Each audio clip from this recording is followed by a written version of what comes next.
Hello and welcome back to another episode of the Italy Travel Podcast. I'm Nathaniel. And I'm Darcy Melton. And today we are continuing our discussion on Off the Beaten Path Florence edition with one pharmacy and two museums, which if you are trying to get away from the crowds or out of the heat, you can find some refuge in one of these.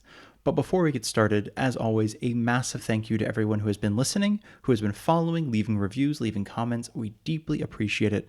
If you'd like to leave a comment, a review, or follow us, you can do so on Apple Podcasts or on Spotify or wherever you listen to podcasts.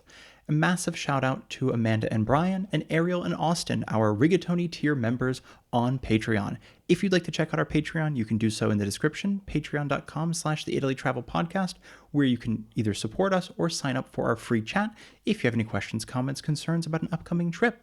Lastly, we have a website, onlybag.com, that is full of articles written by Darcy and myself, or you can also reach out to us privately there if you also have any questions. Thank you again so much, everyone, for your support and your listening. We deeply appreciate it. Thank y'all so much. So we are going to start with Darcy's Pharmacy, which is not called Darcy's Pharmacy, but it's your pharmacy that you found that is, well, I don't really know. It's mine. I invented it. It's yours now. Not really, at all. So let's go back to 1221, when not Darcy, but 12 Dominican friars got permission to use a site called the Santa Maria Novella, and it was on the northwest part of the city to establish a convent. And at that point, it was actually outside of the Florence walls. Okay. Apparently, Florence, probably like many cities, went through different periods where they kept expanding their wall situation. And so at this point in history, in the 1200s, the wall ended right about where the modern day Santa Maria Novella Piazza is. Okay. And this was just outside the walls to the west. And these friars created the Hortus Conclusus. I think that is Latin. Sorry, everybody. Hortus Conclusus, the Orto dei Semplici, which was a botanical garden and herb garden that was used for the community infirmary. Interesting. Yes. So the friars, they're doing their thing at this point. They are growing plants, they're making balms, they're making elixirs, they're healing people, living their best lives. When in 1334, a wealthy, famous in town merchant who was part of one of Florence's powerful banking families, his name was Dardano Acciaioli. I think I said that right. Sorry, Dardano. He became really ill and he went to the friars for help. They treated him with bearberry extract, and he was so grateful and also so wealthy that he financed the construction of a chapel next to the friars' infirmary. Did he live? Yes. Oh, okay. I didn't know. He was like, thank you for the extract. And then I believe he lived. I'm sure he died at some point, well, but I think he did survive that illness. And the pharmacy opened to the public. So most of the time it was functioning as a private situation. And I'm not sure what that means because they were healing people and giving medicines to people, but it officially opened to the public in 1612. In the mid-1800s, the medieval chapel that Acciaioli, the wealthy guy we just talked about from earlier, so that area, that chapel was turned into the sales room called the Sala dei Principi, essentially the room for the princes, the sales room for the princes, and it was to sell perfumes and soaps and balms to the people on the Grand Tour. Oh, yeah. Which is why it's the room of the princes. That makes sense. And this is still the room where you can buy products from them today. Wow. I know. It's very, very cool. It's very old looking and opulent, and there's, I think it's walnut wood shelves. If you think like old, very pretty aesthetic apothecary, glass jars, decanters, fun potions. This is that room. This is it. Yes. And you can, a lot of the stuff that you can buy, not everything, of course, they have modern day products as well that they make themselves there. But many of the products are from recipes that are some of the original recipes. And the earliest recorded aromatic production from these friars is from 1381, and it is called one of these is called Acqua di Rose. It is distilled from Rosa Damascena. I don't know if that's like Damascus rose. Oh, sure. I'm not sure. And it was used to disinfect rooms during the plague. Oh, I know. And maybe they gave some of that to the orphanage. And from previous episode. And people also put it in their wine as medicine. I love that. Interesting. A later product from the 1500s was called Acqua della Regina, and it was created by Renato Bianco, who is a apparently very famous Florentine perfumer. Is that how we say that word? And he was trained in these friars' tradition, and he went along with Caterina de' Medici whenever she went to France, and she later became the Queen of France, therefore Acqua della Regina. And you can buy that, I think it's a perfume, you can buy that today, same recipe. That's really cool. From the 1500s, made for the Queen. Isn't that cool? Interesting. Yeah. And so, like I said, many of the products that you can buy there are the ones from those original recipes. And the reason they have those recipes is because Fra Cosimo Buccelli made a recipe book, the Segreti della Fondiera Granducale recipe book of these different concoctions that remains today.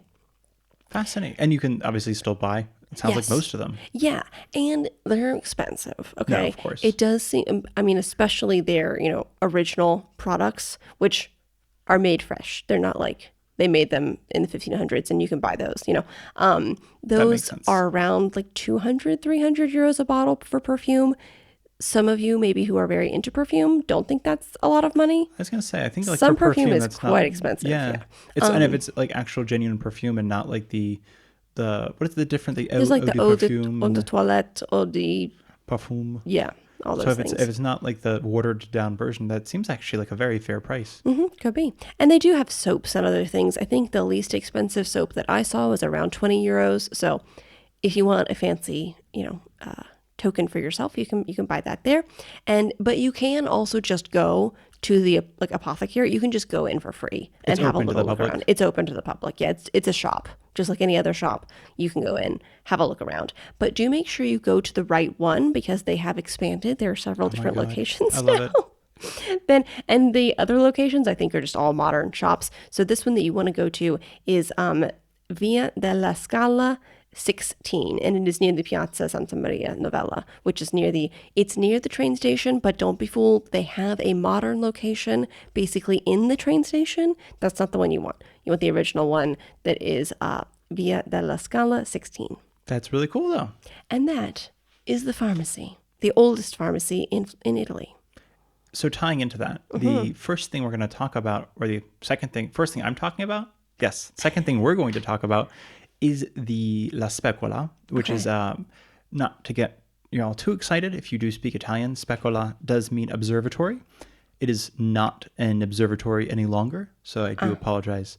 Just right off the bat, I apologize. But it is, I believe, 1/6 of the Natural History Museum of Florence, which is a scattered natural history museum, if you will. It's not one giant building. It is 6 separate locations. And the reason I have jumped into this so quickly is because 1/6 of this is it's actually interestingly started by Leopold I, for those of you who want some history, second to last emperor of the Holy Roman Empire and brother to Marie Antoinette, just for what it's worth. But part of this history, this Natural History Museum is the Giardino dei Semplici, which is, as you just mentioned, with the pharmacy. It is the 3rd oldest botanical garden still operating in Europe. Cool. Which I thought was fascinating because I didn't realize that we were gonna.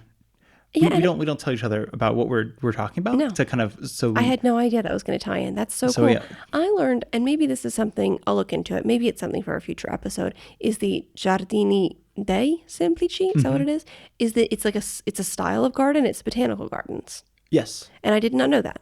Okay. So this is it is the 3rd oldest in all of Europe. Yeah, cool. Which is, I believe you can also visit it because it's part of the Natural History Museum. Okay. I don't know what part is used. I didn't realize when I was looking at it, I did not, it was more of the technical side of it. So I did not explain the friars and the perfume connection. Not the technical side, but just sort of like who runs it, what it is, and what you can visit type of thing. There's also the Musée, I'm going to just do it in English. I'm going to stutter it. The Museum of Botanicals. Okay.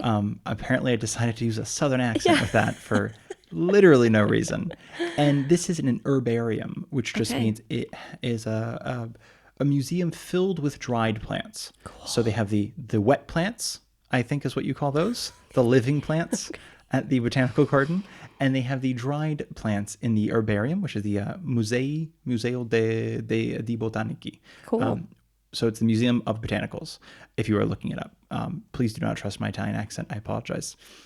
And no, I thought that was just an interesting thing. There's also a geological and paleontological museum if you are into, well, I guess dinosaurs, honestly. There's tons of dinosaur bones. There's a mineral and rock museum, an anthropological museum, and finally, La Specola, which is the zoological museum. Okay. There are some 3 million specimens in the museum. Unfortunately, only about 5,000 are on display, and there are some 3,000 sets of bones. A fraction of those are on display in the somewhat hauntingly titled Hall of Skeletons. So, Okay. while the other 5 parts of this, like the gardens, as you talked about, the herbarium, the other museums, were started by other people and sort of their collections they had collected on their travels, and they bought from other people, and then it kind of got sucked into this larger museum. La Specola was actually started by Peter the First himself, like Pietro Leopoldo the First.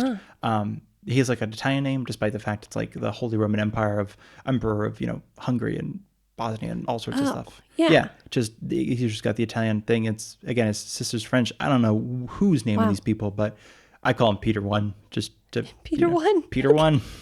It's like a little fighter pilot. But this is if you are looking for taxidermied animals, I would say this is the museum for you.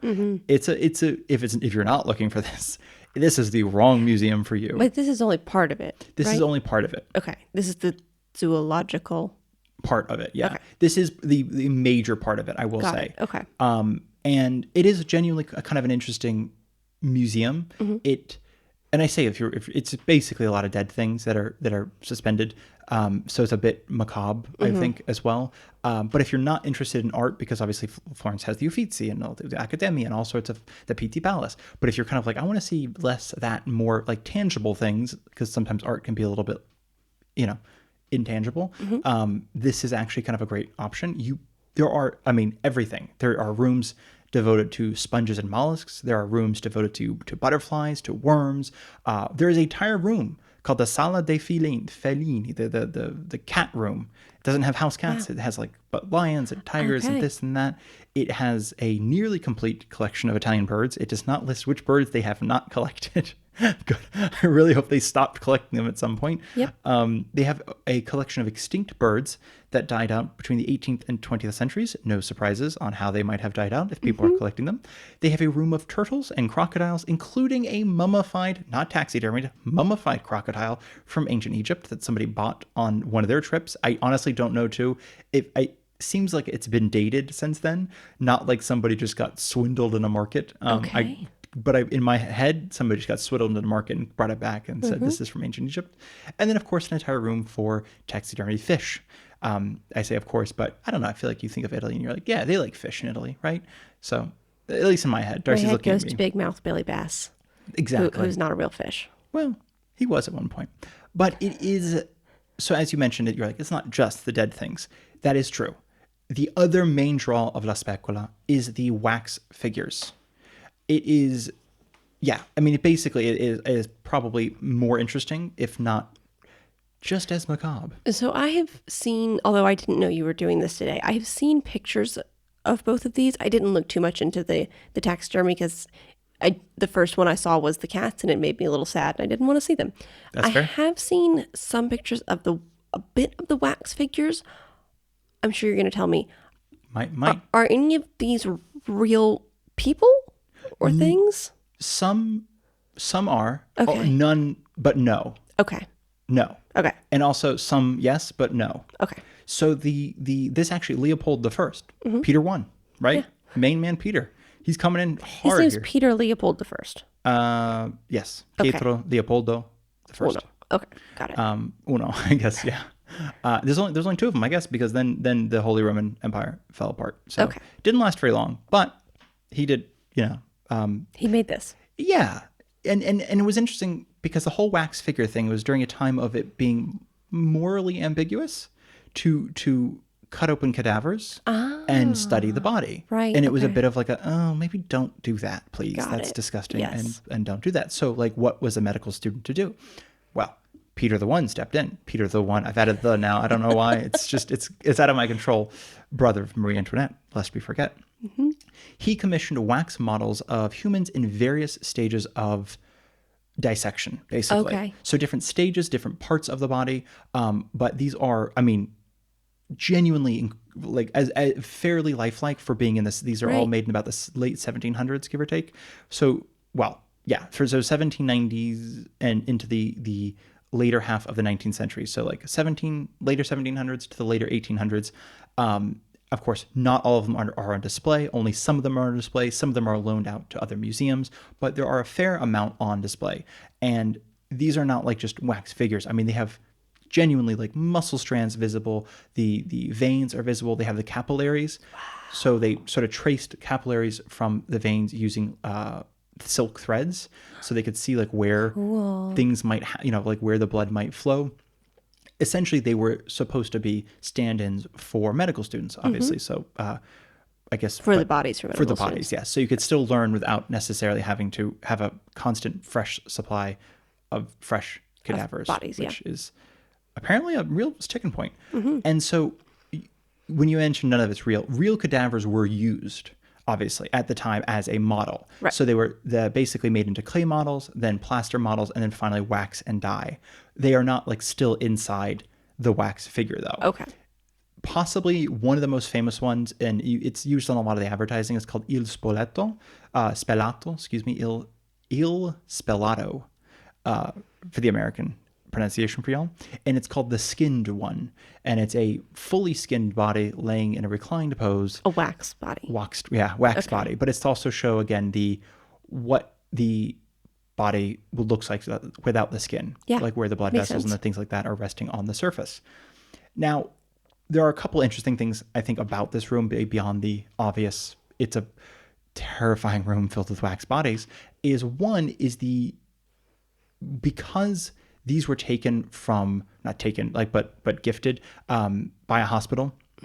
These are actually used as evidence pointing to what people basically looked like, what their physiological structure was at the time. It's essentially, okay. there were like these pathological anatomy models, and they essentially are telling us what the health conditions were like at the end of the 18th century, in a way, because it's almost perfectly preserved. It's like Right. you have somebody who has whatever it might be, if it's permanent, like if it's like you got your hand was smashed on a wagon wheel or something. That feels like that happens a lot in TV. Then it's permanent. Then we can see like how bones were set and things like that, because they would have been trying to be honest to the representation, which I thought was fascinating. Do they have examples of, like, for medical students, would they have had an example of here's what you do to a hand in a wax I figure? don't think they do, or if they do, they're not on display, because those might be more useful and less interesting for the observer. Got it. But what they do have, if I may segue on that, is a collection of 16th century waxes. So these were not made on demand. These were made about like 100, 200 years earlier by Gaetano Zumbo. I believe you might Good have. name. I know. I believe you might have talked about him before, though. Okay. And it's called Zumbo's Waxes, which honestly, that just sounds like Marie. What is it? Madame Tussauds? Madame Tussauds, Yeah, Madame Tussauds. It feels like Zumbo's is across the road. Like, yeah, we can't go to Madame he seems Tussauds like a today. vaudeville sideshow Yes, sort of situation. yes. He's going around to different, 100%. And he has a collection of waxes called the Plague Waxes. They were sort of damaged in the 60s and 1960s during a flood, and then put together, restored. But these are for like medical. They were basically bought, and they were kind of considered a little bit macabre at the time. They were bought by, I believe, Leopold and whoever ran this museum at the time. And they were considered a bit macabre, but they were showing basically the body's decomposition and the effects of the plague, of syphilis, and decomposition on the body. And it's fascinating. there's one that does use a real skull as a base, and it's a fairly heartbreaking sort of sculpture, if you will, because it's just an old man who's he's kind of the half eyes closed. They used real hair for the beard and the facial hair, goodness. and it's just you can see where it's matte wax, but where the sort of the boils from the plague, as well as parts of skin that were removed to show the decomposition inside the mouth. Okay. But it's very well done. Like the pallor is quite pale and purplish, and it's a really. It looks like I think what I say heartbreaking because it very much looks like an Italian person, obviously. But it's kind of interesting where it's like that was really beautifully captured in sort of the time of death and decomposition. Which is that's incredibly sad, but also very important. And I think that's the thing. It seems like at the time a lot of these things were viewed as like we don't want to know how you got that, but this is important to know, if that makes sense. We don't know, were you sitting in a room with body? Like that seems terrifying and sculpting, but at the same time, it is super important that we know what various stages look like. Right. And you've captured them sort of permanently. It's, especially like before, not even, because you could have sketched it. Right. You could have painted it, but this is I think by that 3D model, you can kind of see the full. Scientifically seems important. More important, yes. And then, of course, separate of that, there is the Hall of Skeletons, if you continue on your path.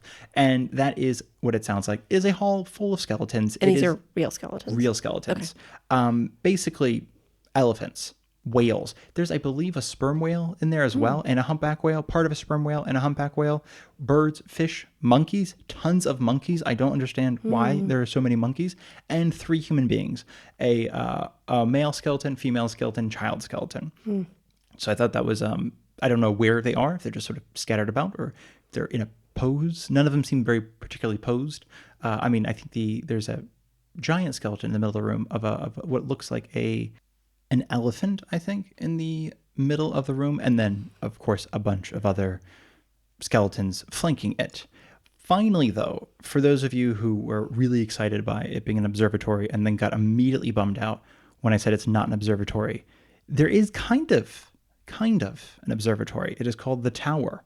Okay. This is a supplemental on your ticket, and for €3. And you can go up and see the old wooden telescope, massive telescope. Cool. And it's in the tower. So it's a room of 8 windows.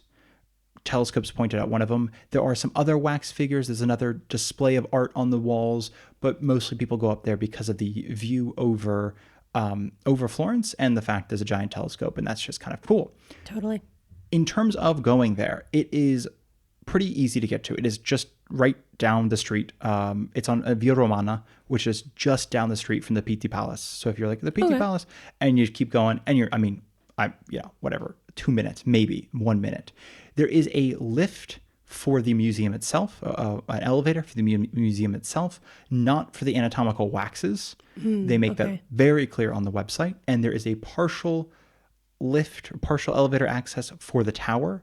I'm not sure what that means. If you just kind of, I can't imagine you get halfway up there and they say that's far enough. So I imagine you get up there and then they say that's I don't know. I'm not sure what it means. They don't explain it. But the tickets are €10 per person. And then I have written it down in €10 for the nightmares and a bunch of dead things, €3 for the waxes, and €3 for the telescope. Oh, so you have to pay extra for the waxes. Yes. Okay. So if you don't want to see the telescope, you just pay €3 for the waxes. If you want to see the waxes, you have to pay the €10 ticket plus the €3 supplemental. But if you're just excited by a bunch of dead things, then you're just €10 and you're good to go and you're easy and clean. And nice. There you are. And if dead things are not your cup of tea, I will stop saying dead things. We can instead move on to Florentine architecture, but mostly just a quasi-suspended in time building. Okay, let's if do you it. will. And this one is, for me, it's maybe the more interesting of I'm interested in things that have no real purpose, for lack of a better word, right? Like the Uffizi, it's like, of course you go there. It's got the art, right? All of the art you should see. Even this has like examples of birds, and some of the birds that they have examples are of some of the very few we have in existence because they're extinct and not many people collected them. Some people just ate them. There's a Galapagos turtle at the Specola, So there is a purpose for this.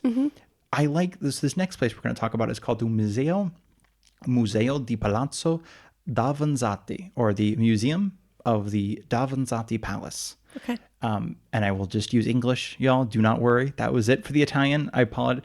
I feel like I can speak Italian. It's just switching into it. Yeah. It does not work. That's what I tell myself, at least. And it has been many things over the course of its life.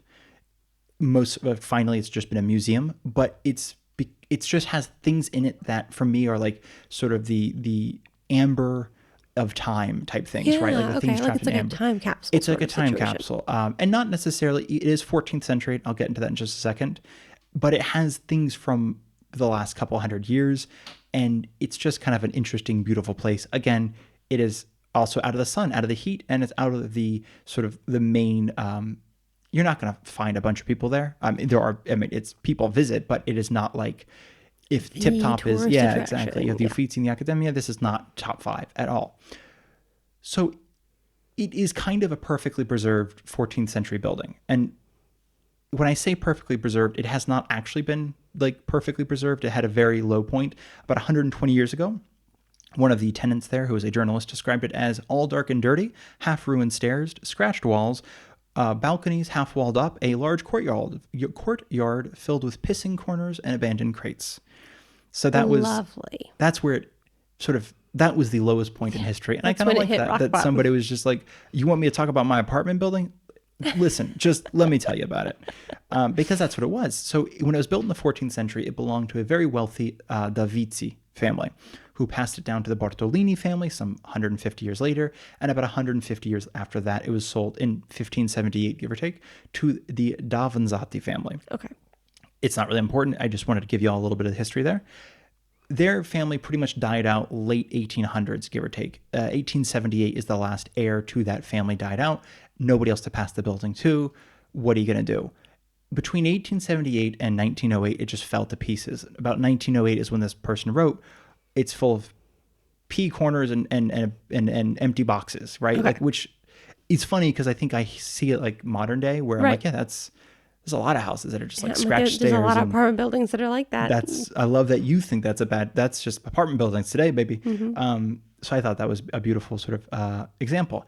Now, in the just kind of after 1908 or so, it had just barely avoided being demolished. There was a big push like we should demolish it. It's a disgusting building. We don't need it anymore. Elia Volpi, an antique stiller. Good name again. I know, Lots of these right? people have great names. I like what happened. Come on, my parents were just not looking through history books. You have They a named great me. name. Thank you, but it's not Italian. It's impossible to pronounce here. And so an antique dealer really liked the building, bought the building, and wanted to sort of kind of bring back the 14th century, right? I mean, again, we're talking 1910 here. So this guy's like, this isn't like bringing back, the 80s. This is like bringing back the 1780s.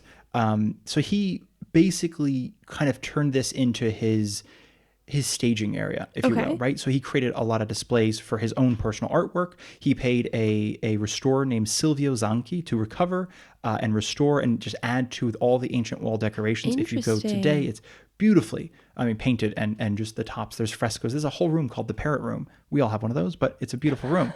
It's a gorgeous, when I say well preserved, I mean too, like it has all the original details are kind of still there.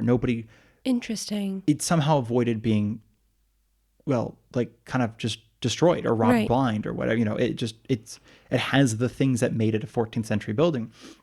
And I actually have in my note, I don't know when Architectural Digest started, which is not true. I do know it started in the 1920s, which is a bit of a bummer because this man missed it by like 6 years because he basically created an antiques gallery in his house and opened it to the public. He called it the Private Museum of the Ancient Florentine Home. And this was a huge success. People could not get enough. People loved. They came from all over. This was an IKEA showroom before IKEA showrooms, right?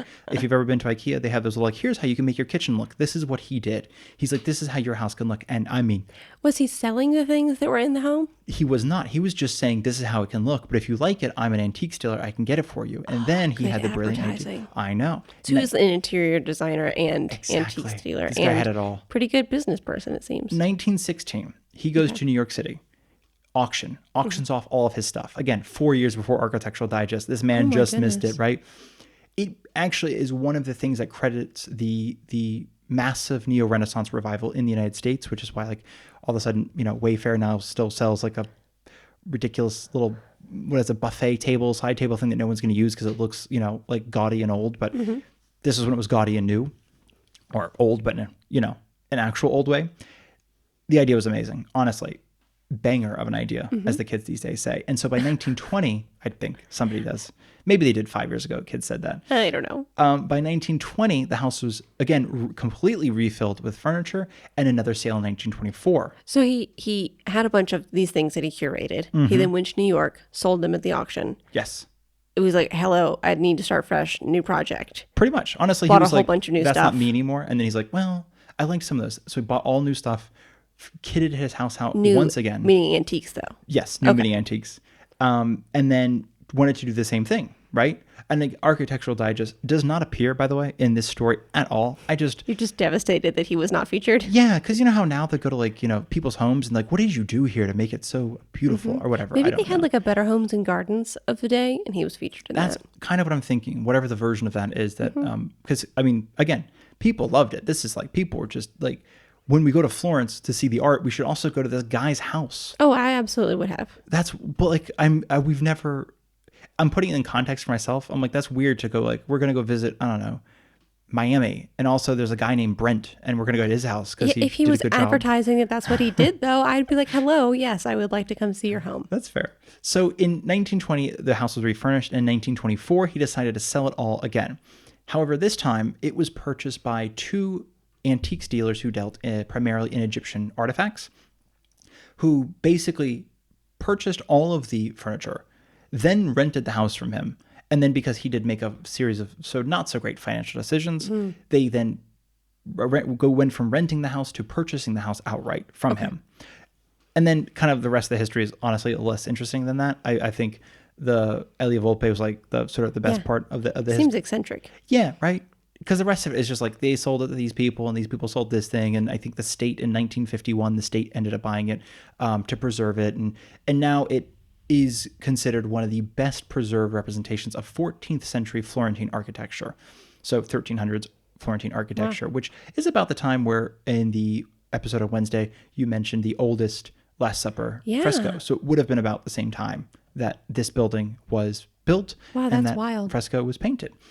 More than that, though, it is now kind of an art museum. And when I say before, like things without purpose, obviously everything has a purpose. But it's like, how do you put something, you don't have a massive collection, you have a tiny collection. So this almost feels like a house with a bunch of tiny collections of different things. One of the things I found fascinating was the lace room. It's a room filled with lace, different examples of different laces.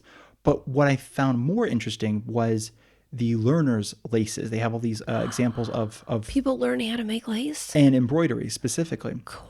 So these giant swaths of basically people practicing all the different designs of the time and, making mistakes and redoing it. And I love the idea that you made a mistake some 500 years ago and now it's forever being seen. So think about that next time you make a mistake. What a nightmare. Yeah. But it is for me, though, it's the everyday things. And not everything is 14th century, unfortunately. Again, Elia Volpe did sell it all twice, and then everybody else sold it afterwards. But it does have some old things, some slightly newer things. It has tables, chests, tapestry, frescoes, candle holders. It has these high-back chairs. It has the aforementioned Hall of Parrots. It just has parrots painted on the wall. It has a set of 17th century bellows. You might be thinking, are they beautiful? I don't know. But the website made a very specific mention of 17th century bellows. It was like, we have these bellows. And I thought, Like for a for a fire or fireplace. for an organ? Okay. No, for a fireplace. And they have no picture of it. Oh, okay. So You got to go there to see them. you guys, and I'm like, I love that I found everything else and you guys tell me there's bellows and I'm looking for the bellows and I can't find the bellows. It's fine. It's fine. I'm just saying, if you're going to tell me, We're going to talk up the bellows, maybe have a picture. yes. Okay. And if you were excited by the lace room, which is, I am. I know it sounds like I'm being sarcastic. I'm not being sarcastic. I'm also excited by the lace room. You can also find something in this house called the Tristan quilt. It is also called the Guicciardini quilt, but most people call it the Tristan quilt. It is one of the earliest surviving quilts in the world, made in Sicily in the second half of the 14th century. Cool. And now some of you might be thinking Tristan is not an Italian name. I was This thinking is that. true. Well, welcome to the show. So, are you thinking like Tristan and Isolde or Isolette? Or I don't actually know how to pronounce the name because somebody put Is it 3 vowels next to each other. Isolde? It could be Isolde. I feel pronouncing like it that's how I've heard it in American English. Do you know the story of Tristan and Isolde? Or I don't. Isolette? I don't remember. It is a tragic Celtic love tale of a Cornish knight and a Irish princess in the final days of King Arthur. That is not an Italian story. That is Right. not a Sicilian story. That is a totally different story. But Right. apparently was just famous and most interesting enough to be made into a quilt So it was famous back then. in Sicily. Yeah. And the story got to Sicily. This And they person thought- loved the story so much in 100%. Sicily. It's a 100%. Celtic story. Yeah. They made a quilt for it. And it's a tragic story. Apparently it has multiple endings, but everybody makes sure it ends tragically. So that's really, it's your people. The Irish I can't know. tell a Well, happy I'm story. sad all the time, so that really makes sense. There you go. Not really, guys. I'm fine. Just kidding. But it tracks. It's a 12th century love story that at some point made it to the island of Sicily in the 14th century and got turned into a fairly lovely quilt. It's a 3-piece quilt, three massive paneled quilts. There is one at the Victoria and Albert Museum. There's one in La Specola, at this Palazzo Davanzati. I always mispronounce it. Davanzati. I did not mispronounce it that time. I'm amazing. And there's a final one in private hands. And these are all quilts about the same story? It is the 3 parts of the story. Oh. So it is one giant. I thought the quilt was made in 3 parts. No, it is Okay. one. It is almost like a tapestry, but instead of being a tapestry, they made a quilt. So there are thirds of it, Yes, and they're all in different places. correct. Okay. It's also not a type of quilt I'm familiar with. I say that, and I have literally infinitesimal knowledge of quilts. So keep that in mind. I'm used to seeing quilts that are like pieces of fabric, like scraps sewn together to create a large sheet and potentially stuffed with some kind of batting. This is 2 linen sheets sewn together, Okay. okay, to make like one like large pillowcase, if you will. And in case you are curious, wondering what the front stitch and back stitch is, the front stitch is in brown and the back stitch is in cream. And in between the layers are cotton wadding. So they basically sewed an outline of these people and stuffed it with cotton wadding. Okay. So it's So it's not like a relief, sort of. it's like a looking relief. thing. Yeah, Okay. it's a physical relief of the story. And it's the oldest. What I found was kind of interesting is it's the oldest medieval quilt, but also specifically the only known example of medieval quilt that still exists. Wow. So it's one of the oldest quilts in the world, but the only known existing medieval quilt specifically. Yeah. Other quilts are not from Europe that are also this old. So I thought that was a kind of fascinating because Sicily, I don't think has never necessarily been associated with quilt making. No. So I don't know if this is just an artisan in Sicily sold it. It ended up in some, it just sort of ended up in somebody's quilt, Wow. chest, and really well preserved. I mean, you and I have a couple, like 3 or 4 sheets that are linen and about 100 odd years old, and they hold up really well. I mean, Yeah. they don't deteriorate. They really do really well. We should probably stop putting them in the washing machine, but they do really well. But I think that it's fascinating because I'm curious to know whatever Antiques Roadshow Italy edition happens, if somebody's going to whip out their grandma's chest and see that they're, They got another medieval quilt in there. it might be. So this is behind the Piazza della Repubblica, the Palazzo Davanzati itself. So if you're in the main area of Florence and you're thinking, I don't want to walk that far, I don't really want to cross the river, I just want to stay in the action, you can find the Palazzo Davanzati. Tickets are between 8 and 12 euros. I don't know which one. Okay. The website lists both prices. It says tickets are 8 euros for this, and I click buy tickets, and it says it's 12 euros, and I thought, well, that's a tricky business. Okay. So it's between 8 and 12 euros, and if you need the tactile accessible path, you must ask for it. They will give you a pair of gloves, and you will go with a guide who will give you a tour either in English or Italian, and you are allowed to touch some of the sculptures and things. And this is only for people who are seeing impaired, or I believe anybody so. can? I believe so. And somewhat, confusingly, they ask that you come in a group of no more than 3. So Okay.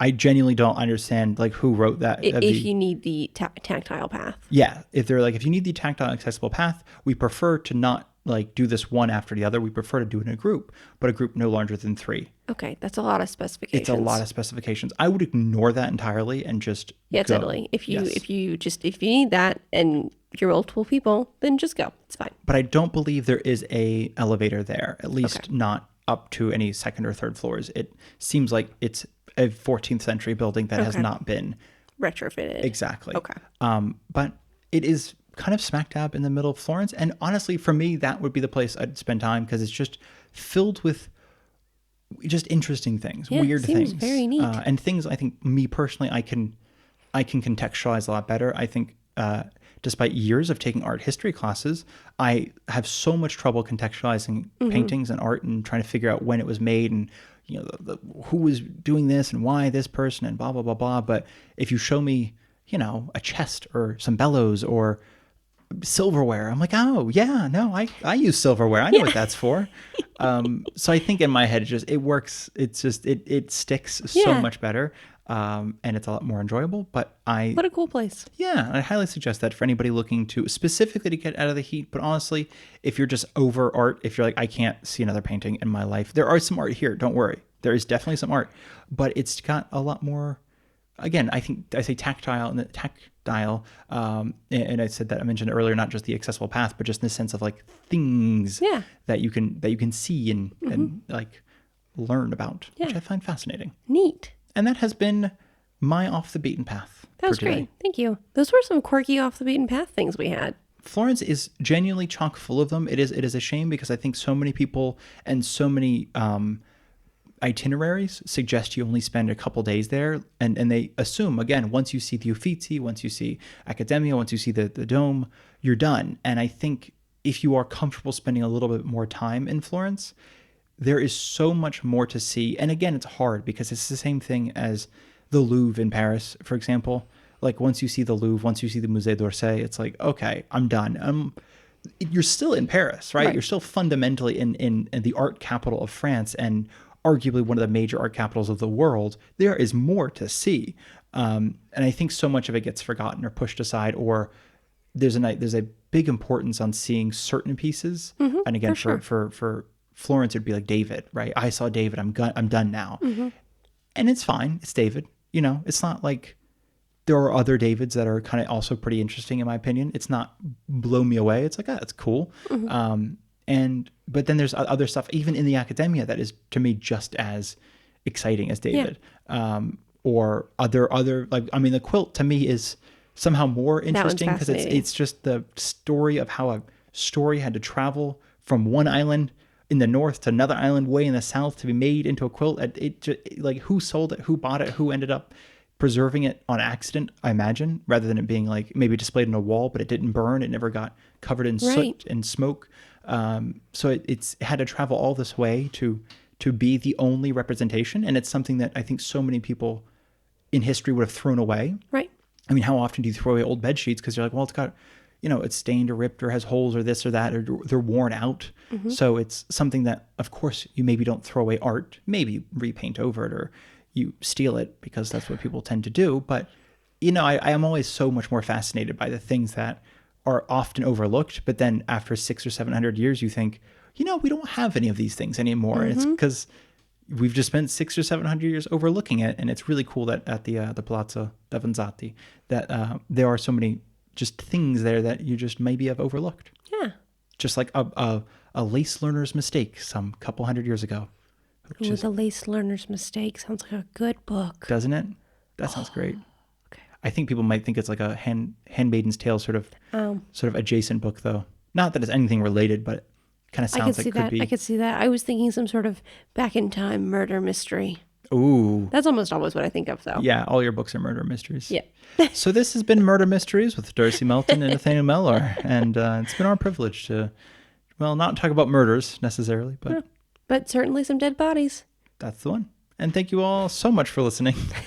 Thanks so much for listening to the Italy Travel Podcast. Tanti abbracci.